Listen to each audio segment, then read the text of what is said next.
ကြွရောက်လာပြီဖြစ်ပါသဖြင့်ကြိုဆိုကြပါရန်လေးစားစွာဖြင့်ပန်ကြားအပ်ပါတယ်ခင်ဗျာ Ladies and gentlemen, the President of the United States.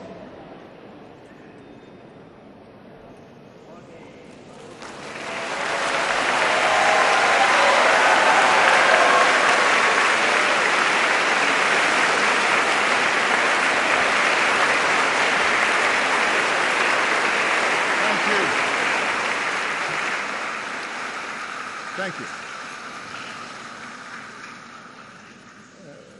Myanmar Nangan Minglaba.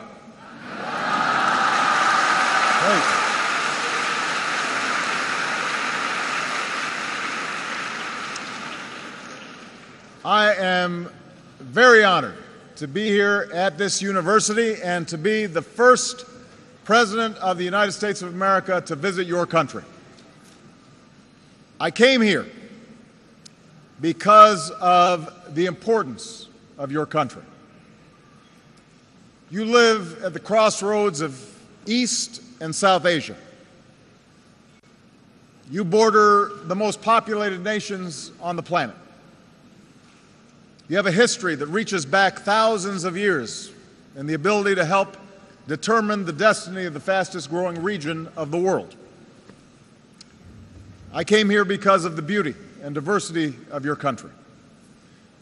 I've seen just earlier today the golden stupa of Shwedagon and have been moved by the timeless idea of metta, the belief that our time on this earth can be defined by tolerance and by love. And I know this land reaches from the crowded neighborhoods of this old city to the homes of more than 60,000 villages. From the peaks of the Himalayas, the forests of Karen State, to the banks of the Irrawaddy River. I came here because of my respect for this university. It was here at this school where opposition to colonial rule first took hold. It was here that Aung San edited a magazine before leading an independence movement. It was here that U Thant learned the ways of the world before guiding it at the United Nations. Here, scholarship thrived during the last century, and students demanded their basic human rights. Now, your parliament has at last passed a resolution to revitalize this university, and it must reclaim its greatness because the future of this country will be determined by the education of its youth. I came here because of the history between our two countries. A century ago, American traders, merchants, and missionaries came here to build bonds of faith and commerce and friendship. And from within these borders, in World War II, our pilots flew into China, and many of our troops gave their lives. Both of our nations emerged from the British Empire, and the United States was among the first countries to recognize an independent Union of Burma. We were proud to found an American center in Rangoon and to build exchanges with schools like this one. And through decades of differences, Americans have been united in their affection for this country and its people. Above all, I came here because of America's belief in human dignity. Over the last several decades, our two countries became strangers.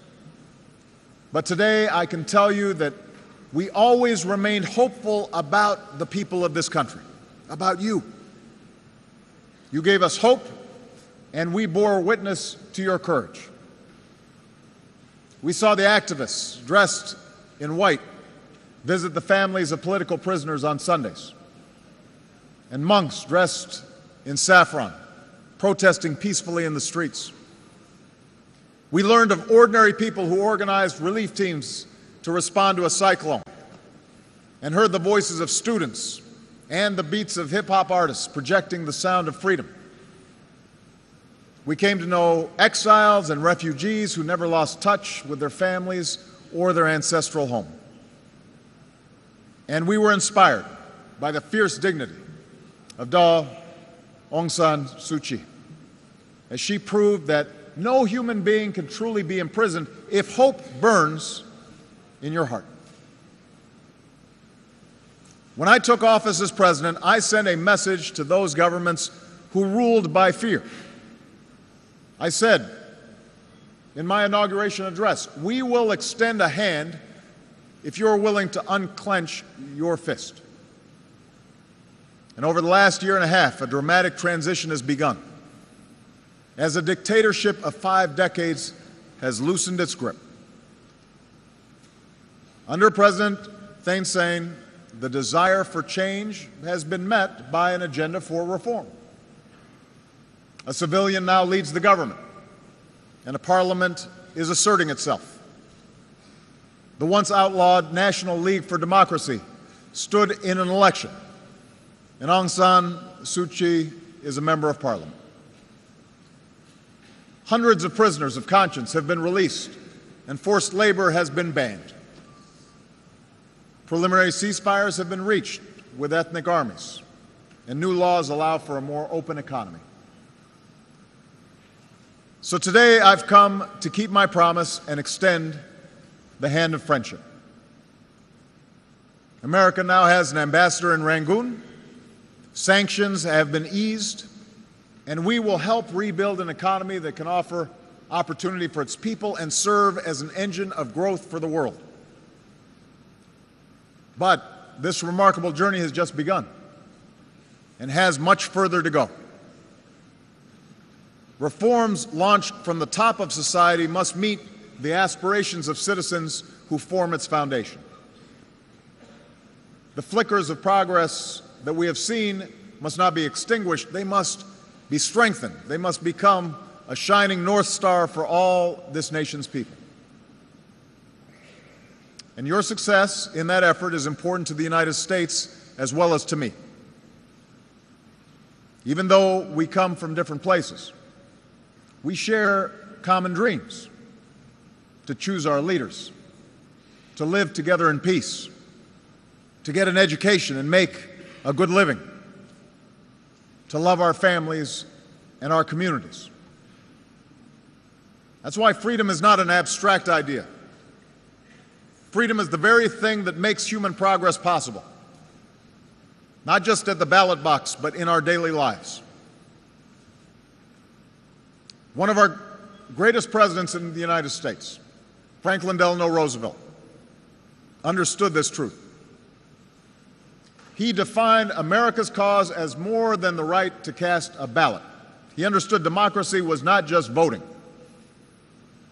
He called upon the world to embrace 4 fundamental freedoms: freedom of speech, freedom of worship, freedom from want, and freedom from fear. These 4 freedoms reinforce one another, and you cannot fully realize one without realizing them all.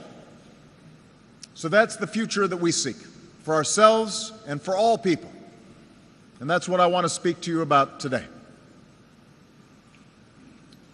First, we believe in the right of free expression, so that the voices of ordinary people can be heard, and governments reflect their will, the people's will. In the United States, for more than 2 centuries, we've worked to keep this promise for all of our citizens, to win freedom for those who were enslaved, to extend the right to vote for women and African Americans, to protect the rights of workers to organize. And we recognize no 2 nations achieve these rights in exactly the same way, but there is no question that your country will be stronger if it draws on the strength of all of its people. That's what allows nations to succeed. That's what reform has begun to do. Instead of being repressed, the right of people to assemble together must now be fully respected. Instead of being stifled, the veil of media censorship must continue to be lifted. And as you take these steps, you can draw on your progress. Instead of being ignored, citizens who protested the construction of the Midstone Dam were heard. Instead of being outlawed, political parties have been allowed to participate. You can see progress being made. As one voter said during the parliamentary elections here, our parents and grandparents waited for this but never saw it. And now you can see it. You can taste freedom. And to protect the freedom of all the voters, those in power must accept constraints. That's what our American system is designed to do. You know, America may have the strongest military in the world, but it must submit to civilian control. I, as the President of the United States, make determinations that the military then carries out, not the other way around. As President and Commander-in-Chief, I have that responsibility because I'm accountable to the people. Now, on the other hand, as President, I cannot just impose my will on Congress, the Congress of the United States, even though sometimes I wish I could. The legislative branch has its own powers and its own prerogatives, and so they check my power and balance my power. I appoint some of our judges, but I cannot tell them how to rule, because every person in America, from a child living in poverty to me, the President of the United States, is equal under the law. And a judge can make a determination as to whether or not I am upholding the law or breaking the law. And I'm fully accountable to that law. And I describe our system in the United States because that's how you must reach for the future that you deserve, a future where a single prisoner of conscience is one too many. You need to reach for a future where the law is stronger than any single leader because it's accountable to the people. You need to reach for a future where no child is made to be a soldier and no woman is exploited, and where the laws protect them, even if they're vulnerable, even if they're weak. A future where national security is strengthened by a military that serves under civilians, and a constitution that guarantees that only those who are elected by the people may govern. On that journey, America will support you every step of the way by using our assistance to empower civil society, by engaging your military to promote professionalism and human rights, and by partnering with you as you connect your progress towards democracy with economic development. So advancing that journey will help you pursue a second freedom, the belief that all people should be free from want. It's not enough to trade a prison of powerlessness for the pain of an empty stomach. But history shows that governments of the people and by the people and for the people are far more powerful in delivering prosperity. And that's the partnership we seek with you. You know, when ordinary people have a say in their own future, then your land can't just be taken away from you. And that's why reforms must ensure that the people of this nation can have that most fundamental of possessions, the right to own the title to the land on which you live and on which you work. When your talents are unleashed, then opportunity will be created for all people.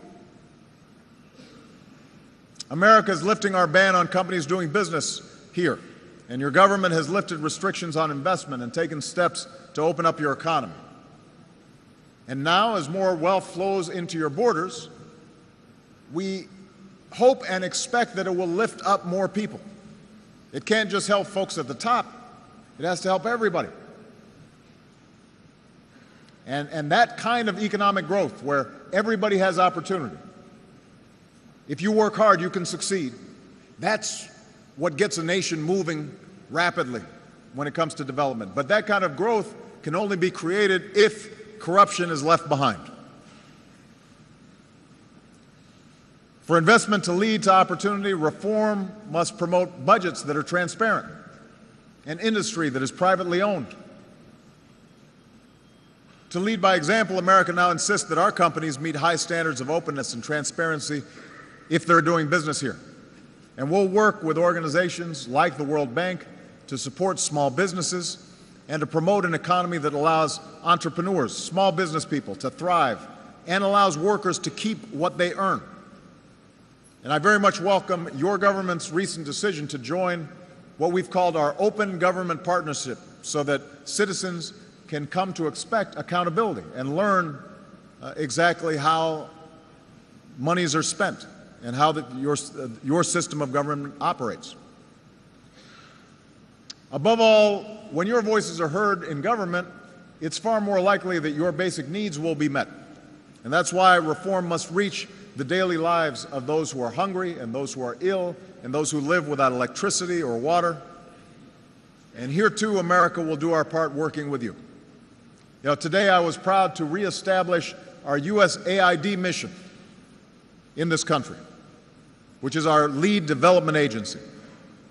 And the United States wants to be a partner in helping this country, which used to be the Rice Bowl of Asia, to reestablish its capacity to feed its people and to care for its sick and educate its children and build its democratic institutions as you continue down the path of reform. This country is famous for its natural resources, and they must be protected against exploitation. And let us remember that in a global economy, a country's greatest resource is its people. So by investing in you, this nation can open the door for far more prosperity, because unlocking a nation's potential depends on empowering all its people, especially its young people. Just as education is the key to America's future, it is going to be the key to your future as well. And so we look forward to working with you, as we have with many of your neighbors, to extend that opportunity and to deepen exchanges among our students. We want students from this country to travel to the United States and learn from us, and we want U.S. students to come here and learn from you. And this truth leads me to the third freedom that I want to discuss, the freedom of worship. The freedom to worship as you please, and your right to basic human dignity. This country, like my own country, is blessed with diversity. Not everybody looks the same. Not everybody comes from the same region. Not everybody worships in the same way. In your cities and towns, there are pagodas and temples and mosques and churches standing side by side. Well over 100 ethnic groups have been a part of your story. Yet within these borders, we've seen some of the world's longest-running insurgencies, which have cost countless lives and torn families and communities apart and stood in the way of development. No process of reform will succeed without national reconciliation.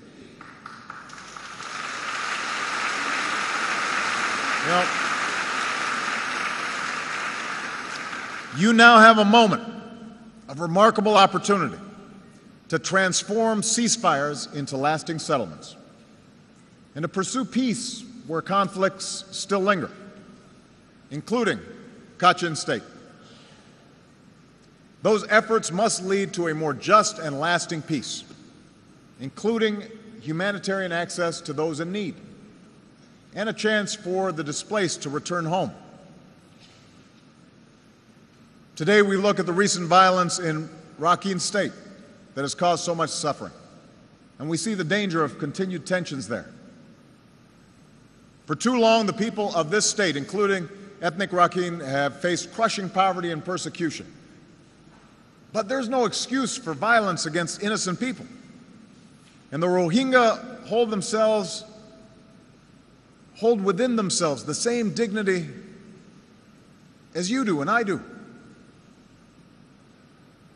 National reconciliation will take time, but for the sake of our common humanity and for the sake of this country's future, It's necessary to stop incitement and to stop violence, and I welcome the government's commitment to address the issues of injustice and accountability and humanitarian access and citizenship. That's a vision that the world will support as you move forward. Every nation struggles to define citizenship. America has had great debates about these issues, and those debates continue to this day because we're a nation of immigrants, people coming from every different part of the world. But what we've learned in the United States is that there are certain principles that are universal, apply to everybody, no matter what you look like, no matter where you come from, no matter what religion you practice. The right of people to live without the threat that their families may be harmed or their homes may be burned simply because of who they are or where they come from. Only the people of this country ultimately can define your union, can define what it means to be a citizen of this country. But I have confidence that as you do that, you can draw on the diversity as a strength and not a weakness. Your country will be stronger because of many different cultures. But you have to seize that opportunity. You have to recognize that strength. I say this because my own country and my own life have taught me the power of diversity.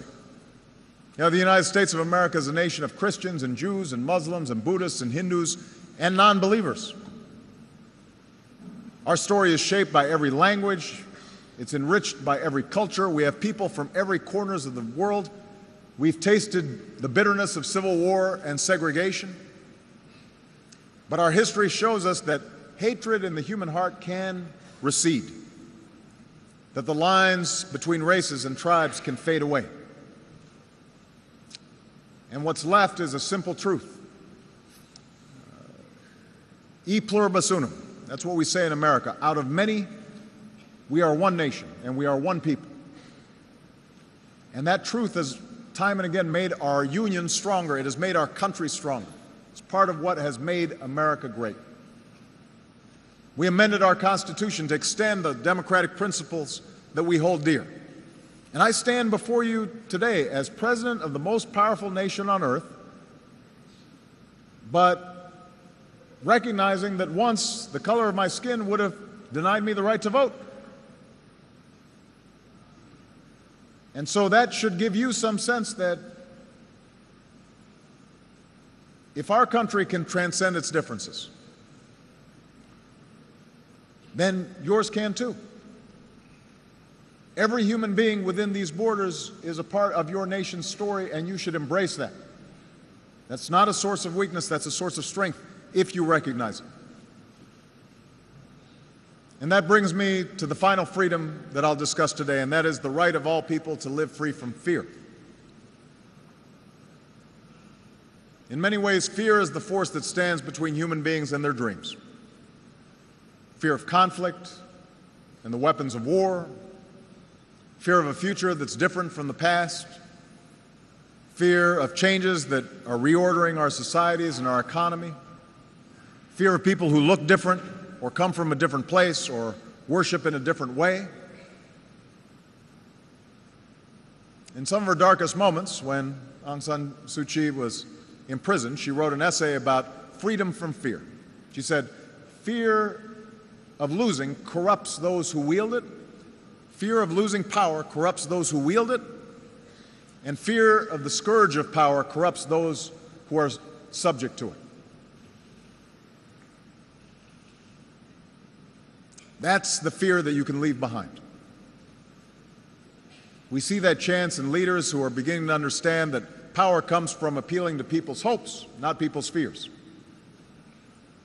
We see it in citizens who insist that this time must be different, that this time change will come and will continue. As Aung San Suu Kyi wrote, "Fear is not the natural state of civilized man." I believe that. And today, you are showing the world that fear does not have to be the natural state of life in this country. That's why I'm here. That's why I came to Rangoon. And that's why what happens here is so important, not only to this region, but to the world. Because you're taking a journey that has the potential to inspire so many people. This is a test of whether a country can transition to a better place. The United States of America is a Pacific nation, and we see our future as bound to those nations and peoples to our west. And as our economy recovers, this is where we believe we'll find enormous growth. As we've ended the wars that have dominated our foreign policy for a decade, this region will be a focus for our efforts to build a prosperous peace. Here in Southeast Asia, we see the potential for integration among nations and people. And as president, I've embraced ASEAN for reasons that go beyond the fact that I spent some of my childhood in this region, in Indonesia. Because with ASEAN, we see nations that are on the move, nations that are growing and democracies that are emerging, governments that are cooperating, progress that's building on the diversity that spans oceans and islands and jungles and cities, peoples of every race and every religion. This is what the 21st century should look like if we have the courage to put aside our differences and move forward with a sense of mutual interest and mutual respect. And here, in Rangoon, I want to send a message across Asia. We don't need to be defined by the prisons of the past. We need to look forward to the future. To the leadership of North Korea, I've offered a choice. Let go of your nuclear weapons and choose the path of peace and progress. If you do, you'll find an extended hand from the United States of America. In 2012, we don't need to cling to the divisions of East, West, and North and South. We welcome the peaceful rise of China, your neighbor to the north, and India, your neighbor to the west. The United States will work with any nation, large or small, that will contribute to a world that is more peaceful and more prosperous and more just and more free. And the United States will be a friend to any nation that respects the rights of its citizens and the responsibilities of international law. That's the nation, that's the world that you can start to build here in this historic city. This nation that's been so isolated can show the world the power of a new beginning and demonstrate once again that the journey to democracy goes hand in hand with development. I say this knowing that there's still countless people in this country who do not enjoy the opportunities that many of you seated here do. There are tens of millions who have no electricity. There are prisoners of conscience who still await release. There are refugees and displaced peoples in camps where hope is still something that lies on the distant horizon. Today I say to you, and I say to everybody that can hear my voice, that the United States of America is with you, including those who have been forgotten, those who are dispossessed, those who are ostracized, those who are poor. We carry your story in our heads and your hopes in our hearts. Because in this 21st century, with the spread of technology and the breaking down of barriers, the front lines of freedom are within nations and individuals, not simply between them. As one former prisoner put it in speaking to his fellow citizens, politics is your job. It's not only for politicians. You know, we have an expression in the United States that the most important office in a democracy is the office of citizen. Not president, not speaker, but citizen.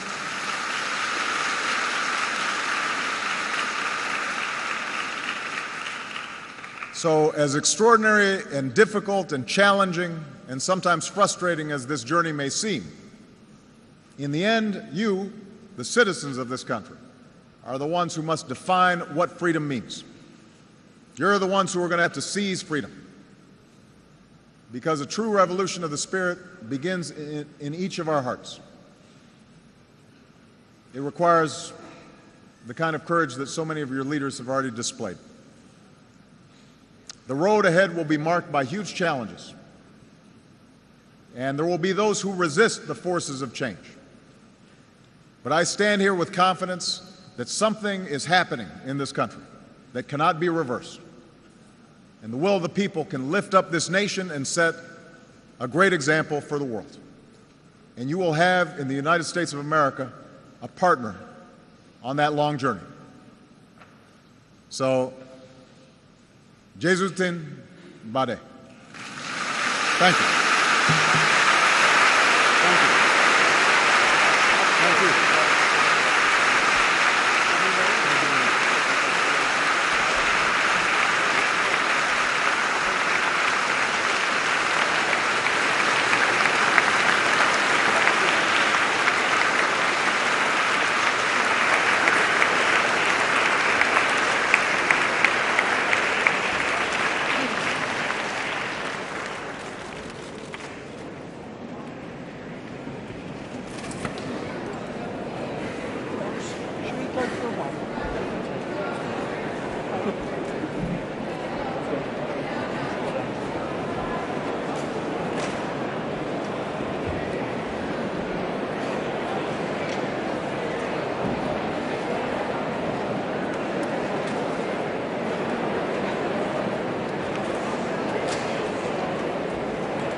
Okay, Paula, ready to go? I'm finished.